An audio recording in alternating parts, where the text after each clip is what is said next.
Who told you you needed someone to feel whole, to feel loved, to feel important? Babe, you were never missing a piece. You were just too busy searching for it in someone else's pocket. But after this, oh no, you won't need anyone.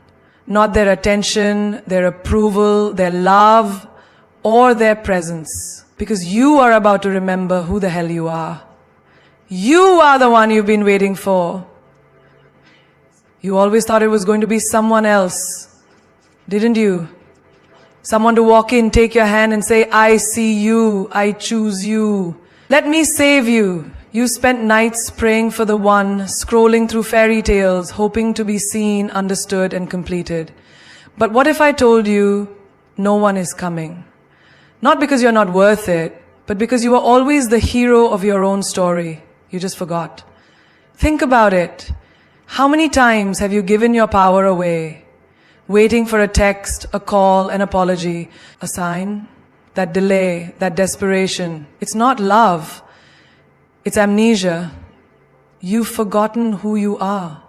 You've forgotten that the version of you that can hold herself through the storm, dry her own tears, smile through her scars, she's not weak. She's the one who was meant to rise. Look at your daily life. When your car breaks down, you don't sit there waiting for someone to magically appear. You call for help, you figure it out. You step up. But emotionally, spiritually, you've been sitting by a broken heart, waiting for someone else to fix it. Why? You've always had the tools. You've just been conditioned to forget your strength. You've waited for someone to say you're beautiful before you believed it. Waited for someone to appreciate your worth before you owned it. You've waited to be loved so you could finally love yourself.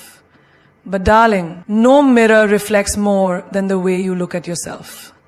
People can compliment you every day, but if you don't believe it, it won't stick. Self-worth doesn't come from their voice. It comes from your inner voice, finally getting louder than their noise. There's a woman who wakes up every morning, looks at her empty kitchen and says, I'll make breakfast for one and I'll enjoy every bite. There's a girl who goes to the movie alone and laughs louder than anyone else in that theater. There's a mother raising kids without a partner, figuring it out without complaint, because she became the protector and the provider. And there's you, sitting there underestimating the fire inside you while the world is watching and wondering, when is she going to realize what we already see? The truth is, we waste years looking for someone to hold our hand through the dark, not realizing we were born with our own light. It's dimmed by heartbreak, by rejection, by the lies we were told. You're too much. You're too independent. You'll end up alone.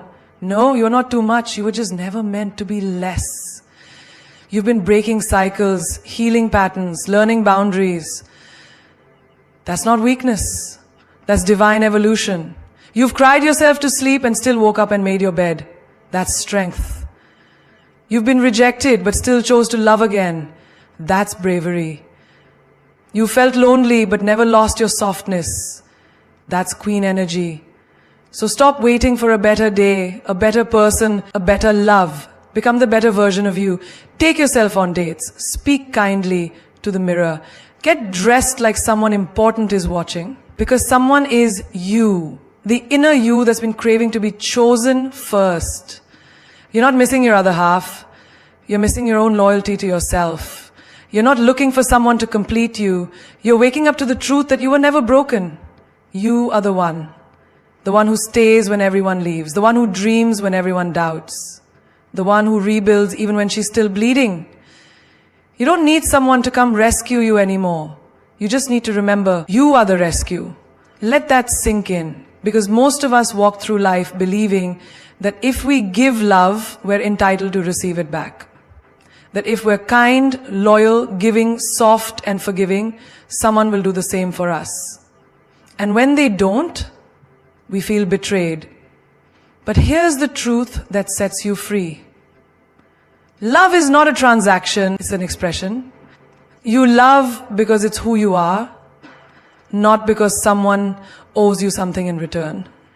You've probably been in a situation where you poured your heart out, texted first, showed up, stayed late, forgave too soon, because you believed they'd eventually see your worth. But let's be honest. What hurts more than heartbreak is realizing they never saw it the way you hoped they would. And that's where it hits you.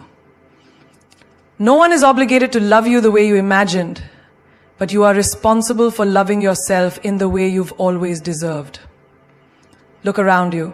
How many women do you know waiting for someone to show them love before they give it to themselves? Waiting for a man to take them on a date before they dress up. Waiting for a friend to compliment them before they feel pretty. Waiting for someone to say you matter before they believe they do. But why? Why give that much power to someone else's ability to see you? A flower doesn't bloom because someone stops to admire it. It blooms because that's what it was designed to do. You don't need permission to be radiant. You just need the courage to stop waiting. There's a girl right now walking through a store holding her head high, even though no one has told her I love you in years. There's a woman paying her own bills, buying her own flowers, and going to sleep in an empty bed without feeling empty inside. That's not loneliness. That's power. Because she's learned something many people never do. Your first responsibility is not to be loved by others. It's to be loved by yourself. Radically, deeply, and without hesitation. Have you ever noticed how freely we love others? How quickly we forgive their mistakes? How gently we handle their insecurities? But when it comes to ourselves, we criticize, we doubt, we shrink. If you gave your best friend the same treatment you give to yourself, would they feel safe? No. So why are you making yourself feel like you need to earn your own affection? Here's the hard pill. You don't need someone to treat you right to start treating yourself right. If you feel like you're always at the mercy of someone else's love, you've already betrayed yourself. Love isn't something you beg for, it's something you build inside. And when you build it from within, you stop seeking it like a hungry soul. You become it. You radiate it. You attract it. Think about the last time someone disappointed you. You probably said, how could they do this to me after all I've done for them? But sweetheart, they didn't betray your love. They simply didn't know how to hold it. That doesn't mean you stop giving. It means you start giving to yourself first. Make yourself a priority even when no one else does. Buy the dress, light the candles, book the trip, speak kindly to yourself in the mirror. Stop waiting to be invited into love. Create your own sanctuary of it. Every morning, remind yourself, even if the world forgets me today, I will not forget me. When you finally love yourself, on the days you feel ugly, unwanted, forgotten, or misunderstood, that's real love. That's unshakable. That's yours. And nobody can take that away from you because it wasn't borrowed. It was born inside you, nurtured by you, protected by you. And that's a kind of love no one else can ever owe you because it's already been paid in full. It starts small. A like on your photo. A compliment from a stranger. A you did great from someone you admire. And it feels good. Almost too good. It's a high. A rush of dopamine. Your heart races a little. Your confidence spikes. You start to believe, I'm seen. I'm enough. I matter. But here's where the trap lies. You start depending on it. You start needing it. And soon, without realizing, you're chasing approval like an addict chasing their next hit. Think about it. How many times have you posted something and then waited for the likes? How many times have you looked at someone before making a decision and asked yourself, what will they think of me? How many outfits have you not worn because you were scared it was too much? How many dreams have you buried alive because someone raised an eyebrow? That's what validation does. It hijacks your authenticity and sells it back to you in exchange for approval. There's a girl who stood in front of the mirror today and changed her outfit 5 times. Not because she didn't love what she was wearing, but because she was afraid they wouldn't. There's a woman sitting in a job she hates, showing up every day because her family thinks it's respectable. There's a teenager deleting her artwork because her friends didn't hype her up enough. All of them addicted to validation, craving permission to be who they already are. But what if I told you this? The day you stop needing validation is the day you become truly dangerous. Because when you no longer ask for permission to live, to speak, to shine, you become unstoppable. When you don't care whether they clap or criticize, you move from the core of your soul, not from the shadow of their opinions. Validation is tricky. It disguises itself as encouragement. But if you rely on it too much, you start performing instead of living. You become a puppet to applause, not a force of presence. And what's worse, the more you chase it, the more you lose yourself. You stop asking, does this feel right to me? And start asking, will they like this? Here's a reality check. No matter how perfectly you perform, someone will still find fault. No matter how beautifully you shine, someone will say it's too bright. You can shrink to fit into their comfort, and they'll still complain you take up space. So why not take up all the space you were meant to? Have you ever noticed how kids dance? Wild, free, offbeat. They don't care who's watching. They dance because they feel the music. That's purity. That's power. And somewhere along the way, we stopped dancing. We got too self-aware, too scared to look silly, too trained to seek approval. But your life is not a stage for public judgment. It's a battlefield of soul expression. And you owe it to yourself to live unfiltered. Every time you hesitate to speak your truth because someone might not agree, you silence your own power. Every time you change who you are to please a crowd, you cheat yourself out of your magic. You don't need a round of applause to know you're worthy.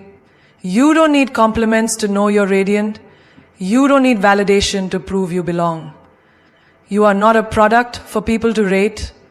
You are a masterpiece in motion. Growing, shift, evolving. And the people who truly matter will never need you to shrink for their comfort.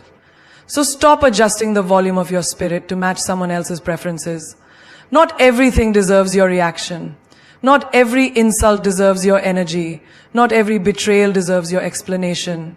Sometimes the most powerful move you can make is to say absolutely nothing.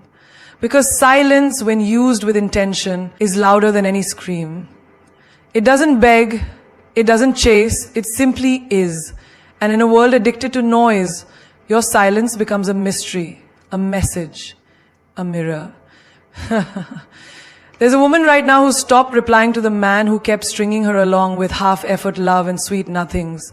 Not because she didn't have something to say, but because she realized her silence would echo louder in his ears than 1,000 angry texts ever could. Silence says, you don't deserve the version of me that speaks just to be heard. It's not weakness, it's dominance, it's strategy. It's knowing when the battlefield isn't worth stepping on because you've already won by walking away. We are conditioned to explain ourselves, to defend our worth, to prove we're not the villain in someone else's story. But hear this. When you know your truth, you don't need to convince anyone of it. Silence becomes your boundary, your shield, your crown. And those who can't handle it, they were never meant to sit at your table anyway. There's a girl at work being misunderstood, maybe even hated for being different, for shining too bright. The gossip circles around her, but she doesn't flinch. She doesn't respond. And people start wondering why. Why won't she defend herself? Why won't she retaliate? Because she knows the more you speak, the more you give them to twist. But when you stay silent, they choke on their assumptions. That's power. That's elegance. Silence is not avoidance, it's precision. It's saying, I could destroy you with the truth, but I choose peace instead. Because some battles aren't worth fighting. Not because you're scared, but because you're above them. When someone disrespects you, let your silence be the weight of your dignity. When someone tries to manipulate you, let your silence show them that they no longer have access to your mind. Think of every queen in history. Did she shout to prove her strength? No. Her silence commanded attention. Her pause created tension. Her grace broke walls.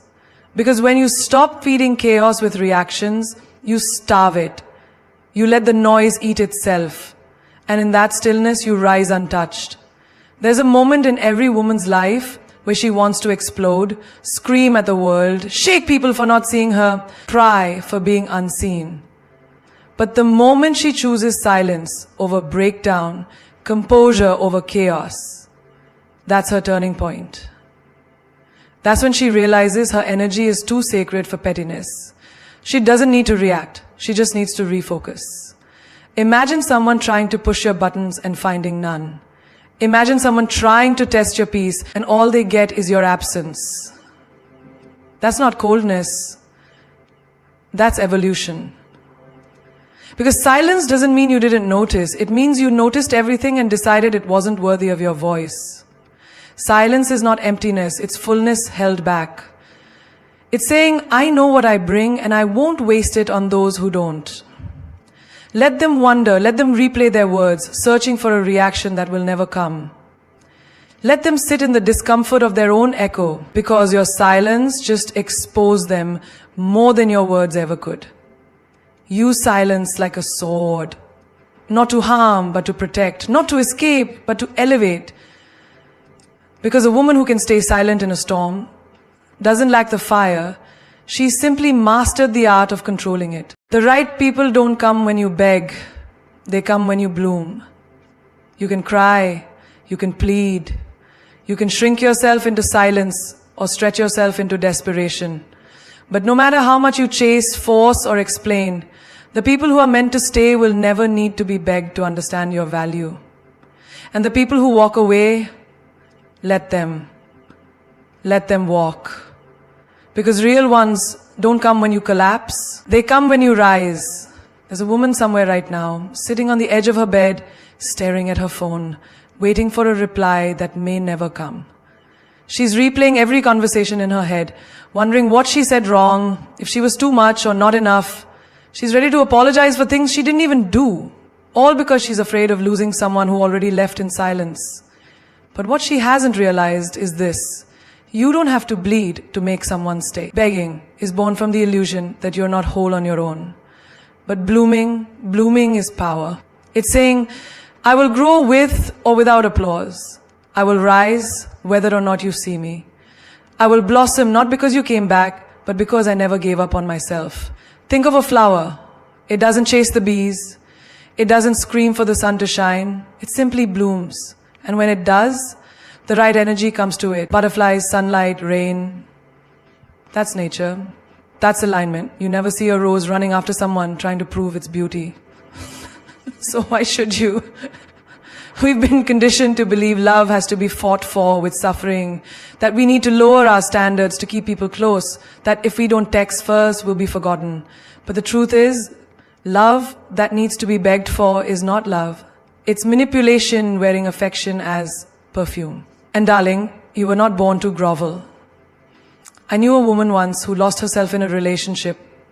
She stopped wearing red because he didn't like it, stopped laughing loud, stopped dreaming big. She kept giving and giving, hoping one day he'd see her worth, but he never did. Until one day she stopped begging. She started blooming. She traveled alone, built her business, rediscovered the fire in her soul. And guess what? He came back. But not because she begged. Because her glow was undeniable. Let this be your reminder. The right people are drawn to your light, not your pain. They will not be scared of your growth, your ambition, your truth. They will not ask you to shrink so they can feel tall. They will clap when you win. They will love the unedited version of you. Stop trying to prove you're worthy of staying. Start proving to yourself that even if they leave, you'll still rise. Focus on blooming so powerfully that you forget you ever needed to be chased. Pour into yourself. Water your own roots. Build your own peace. Because when you elevate, you don't have to search for your tribe. They find you. Imagine someone walking into your life not because you begged them to stay, but because they couldn't resist the force of your transformation. Imagine meeting people who value your silence, who match your energy, who admire your strength. That kind of connection, it doesn't come when you plead. It comes when you bloom unapologetically. The moment you choose growth over validation, peace over chaos, and self-worth over temporary attention, that's the moment the right people start showing up. Not to fix you, but to grow with you, but to complement your wholeness. Because when you bloom, you become a magnet, not for attention, but for alignment. You thought it was the end, didn't you? That phone call that never came, that message left on read, the job you were perfect for that slipped right through your fingers, the friend who ghosted you when you needed them most. You stood there holding your heart like broken glass, wondering what you did wrong, wondering why you weren't enough. But hear this, rejection is not a reflection of your worth. It's a divine reroute towards something better, something bigger, something built for you. Sometimes life slams a door so loudly you think it's punishment, but it's not. It's protection. You didn't lose them. They lost the version of you that still believed you needed their approval to feel valuable. Because truthfully, you didn't get rejected. You got released from what was never meant to hold you in the first place. There's a girl who gave her heart to a man who said she wasn't the one. She spiraled. She begged the universe to give her another chance, to make him stay. But months later, she met someone who didn't question her, who didn't run from her fire, who saw her chaos and said, I love you through it. That earlier no, it wasn't rejection. It was redirection toward a love that actually deserved her depth. You applied for that dream position, prepared for weeks, showed up polished and passionate, and they still chose someone else. Your confidence cracked. But weeks later, you stumbled into an opportunity so wild, so aligned, that it felt written for your soul. And suddenly you understood. The thing you thought you wanted wasn't the thing that was going to grow you. We attach ourselves so tightly to outcomes that we forget the bigger plan. Sometimes what you think is the destination is only a pit stop. Sometimes you're being delayed not because you failed, but because timing is everything. You're not being punished. You're being positioned for something that requires the version of you that hasn't arrived yet. And sometimes the only way to meet that version is to walk through the fire of rejection. I know a woman who started a business after being fired from her job. She cried for days, ashamed and angry. But that rejection forced her to tap into her own creativity. Today, she hires people. That email that crushed her, it was her initiation. The no that shattered her comfort zone, it birthed her empire. You need to rewire your reaction to rejection. Don't crumble, get curious, ask yourself, what is this trying to show me? Because often, the most painful endings are just beginning in disguise. Sometimes the people who leave are simply clearing space for the people who will stay. Sometimes the plans that fall apart are making room for miracles you didn't even see coming. And when someone doesn't choose you, thank them, not out of sarcasm, but from deep, powerful gratitude. Because they freed you to choose yourself. They freed you to level up. They freed you to meet someone or something that sees your light and says, finally, there you are. Your job is not to take rejection as a scar. It's to take it as a signpost, a map, a push toward your purpose, toward your strength, toward your next level.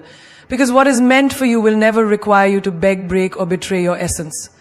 So hold your head high when the door closes. Walk away when they say no. Smile when life says not this one. Because behind every rejection is a reroute. And behind every reroute is a version of you waiting to rise. We live in a world that glorifies being surrounded by friends, by noise, by validation, by company. But no one teaches you how to sit in silence with yourself and realize that being alone is not your weakness, it is your weapon. When you master solitude, you become unshakable. Because there is a kind of peace that only comes when the world quiets down and you finally hear your own voice without the echo of everyone else's opinions. There's a girl sitting at a cafe alone, sipping her coffee, scrolling through her phone to avoid the stares. She feels awkward because we've romanticized togetherness and stigmatized solitude.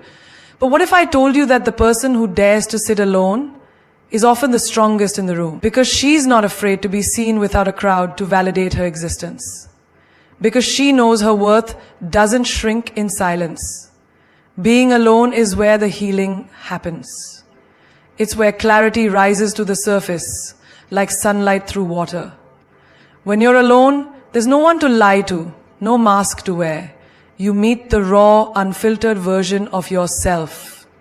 The one who's been hidden under layers of people-pleasing, performing, pretending. That's not loneliness, that's sacred space.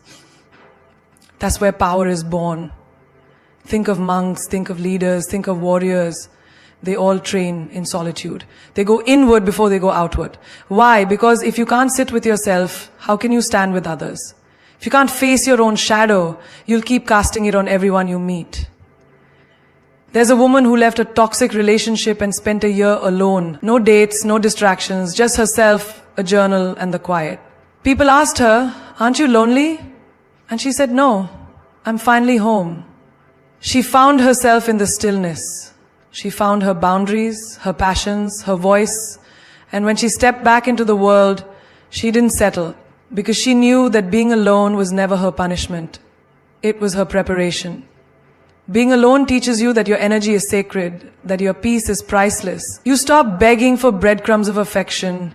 You stop tolerating half-loves and conditional friendships.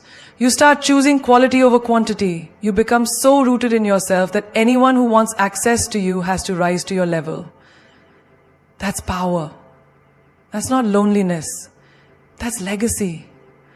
You ever watch a tree grow? It doesn't need applause.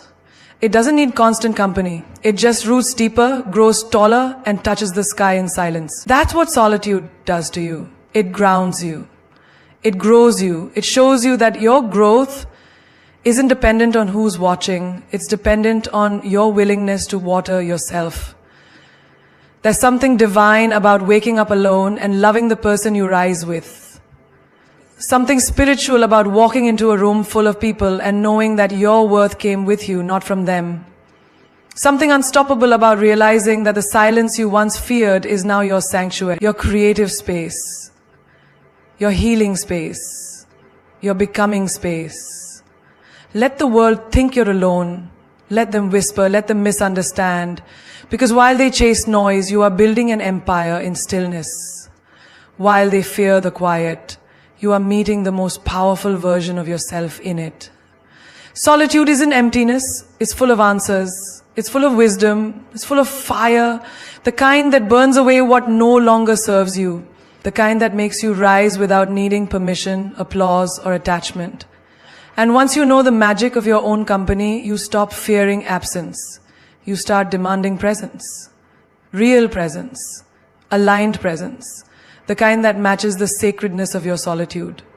You are the storm. Stop waiting for sunshine. You keep sitting by the window, waiting for the perfect day, waiting for peace to come wrapped in calm, waiting for approval to bloom before you dare to grow. But what if the peace you seek was never in the sunshine?